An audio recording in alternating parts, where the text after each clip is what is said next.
It's all frozen, so we just lift out the mold and the reservoir. That's all that impurities are in there. And here's the mold. We open it up. Oh, and look at those.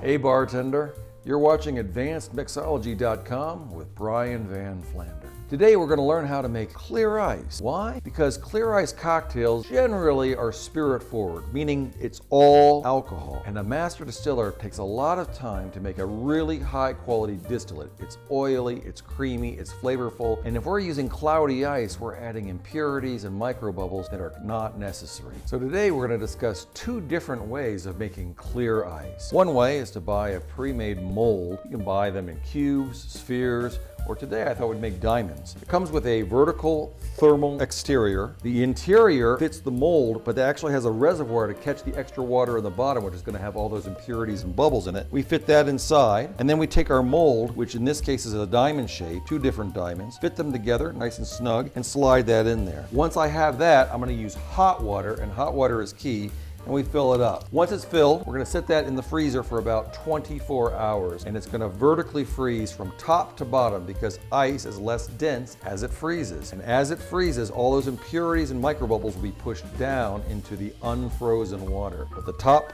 portion will be perfectly clear. That same principle is gonna hold clear for our thermal ice chest. In this case, I'm gonna use an igloo. And what you wanna do is take the top off, pop it off if you can, fill it about 3/4 with water, hot water of course, and make sure that you have plenty of space in your freezer to accommodate your igloo. This is going to take a little bit longer, about 36 to 48 hours as it vertically freezes, and there'll still be water at the bottom that hasn't frozen, but that's fine, we're going to chip that away. So I'm going to put this back in the freezer, fill it with water, and I'll be right back.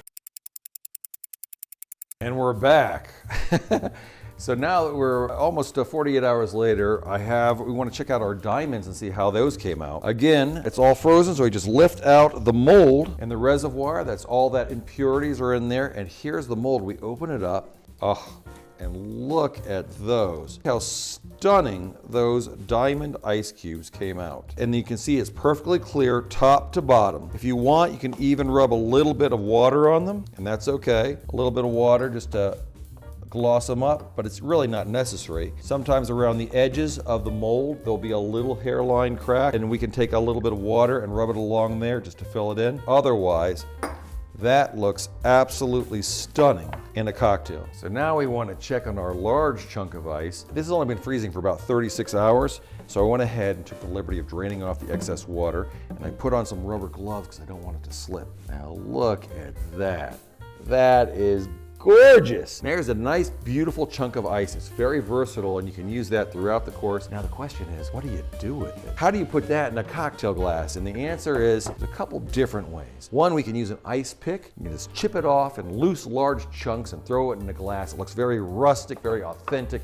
People love it. However, if you want nice, clean cuts and you want different size shapes, I like using a really sharp hacksaw. You just score it wherever you need to. You can even use a ruler, get a nice deep cut, about 1/4 to 1/2 inch thick, and then make sure to rotate it and cut it on all 4 sides.